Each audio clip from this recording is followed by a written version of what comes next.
Mendoakan arwah.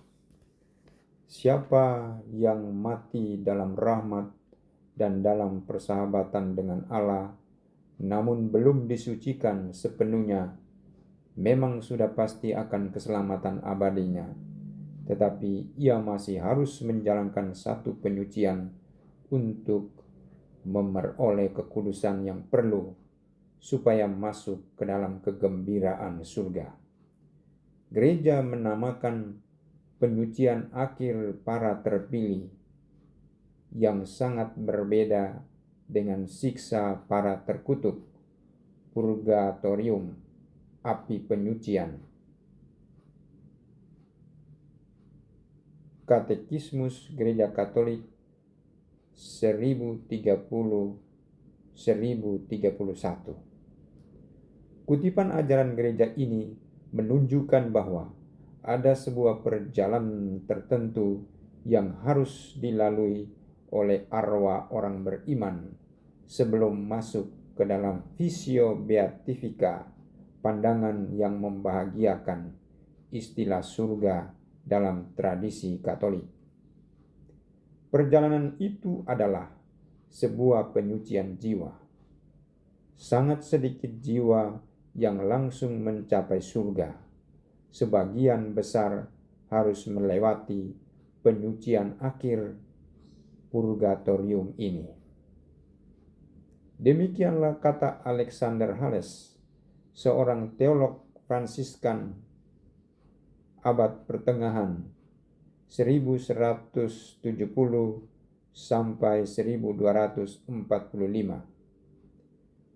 Pengenangan arwah di api penyucian ini oleh gereja ditetapkan pada 2 November setelah pada 1 November gereja merayakan mereka yang mengalami visio beatifika, melihat Allah dari muka ke muka dan hidup abadi dalam persekutuan yang sempurna dengan Allah.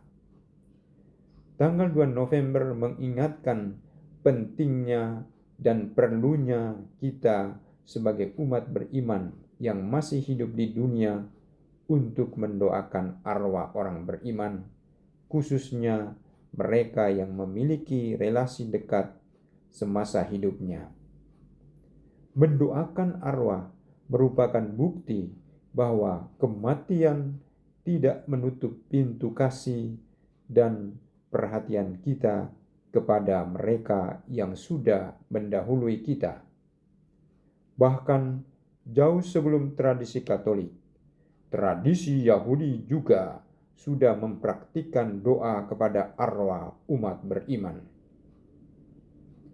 Ini ditunjukkan dalam kisah jenderal pasukan Yahudi yang bernama Yudas Makabe mempersembahkan kurban penghapus dosa untuk arwah pasukannya yang meninggal.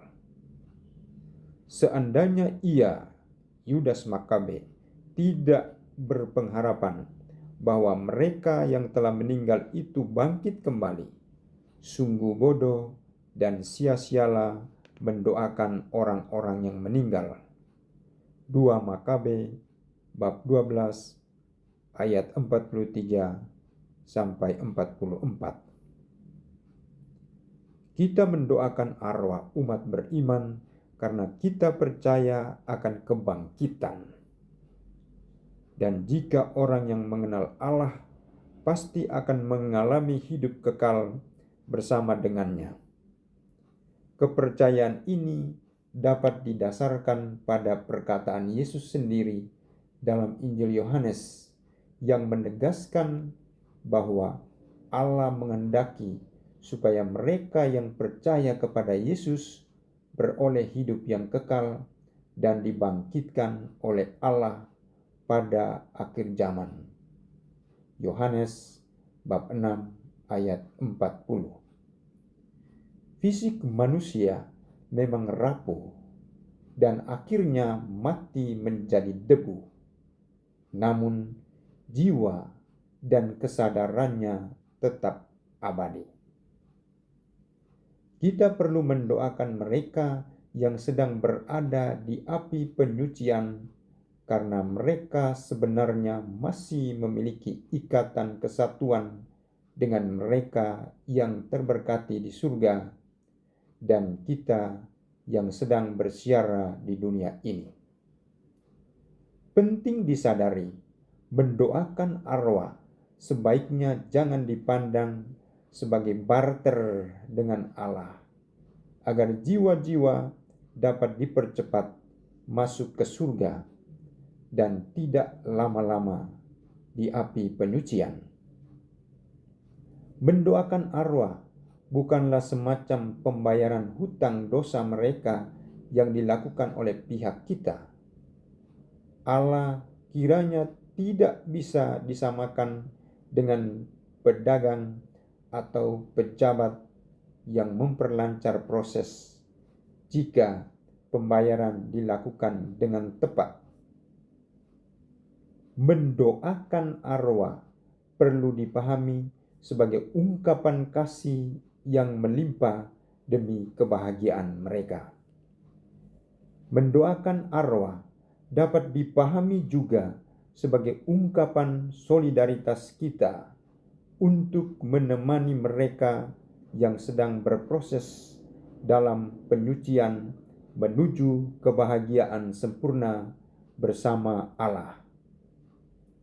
Namun, doa ini juga dapat dipandang sebagai partisipasi kita bersama Allah yang terus-menerus memberikan rahmat penyucian yang sangat dibutuhkan oleh mereka yang berada di purgatorium. Mereka yang berada di api penyucian sudah pasti akan masuk surga. Tidak perlu khawatir. Hanya saja setiap arwah orang beriman akan menjalani proses penyucian yang berbeda-beda tergantung dari perbuatan mereka selama masih hidup. Memperingati arwah orang beriman secara tidak langsung juga berdampak bagi kita yang masih hidup di dunia. Kita disadarkan bahwa pada saat yang dikehendakinya, kita juga akan memasuki proses penyucian sebelum mengalami visio beatifika. Karena itu, janganlah menunda untuk berbuat kasih dan kebaikan kepada orang-orang yang dekat dengan kita, supaya saatnya nanti, ketika jiwa kita sedang berada dalam proses penyucian, ada yang mengingat, mendukung, dan mendoakan kita selalu. Inspirasi dari Romo Albertus Purnomo OFM, Ketua Lembaga Biblika Indonesia. Renungannya pada Minggu 2 November 2025. Pengenangan semua orang beriman.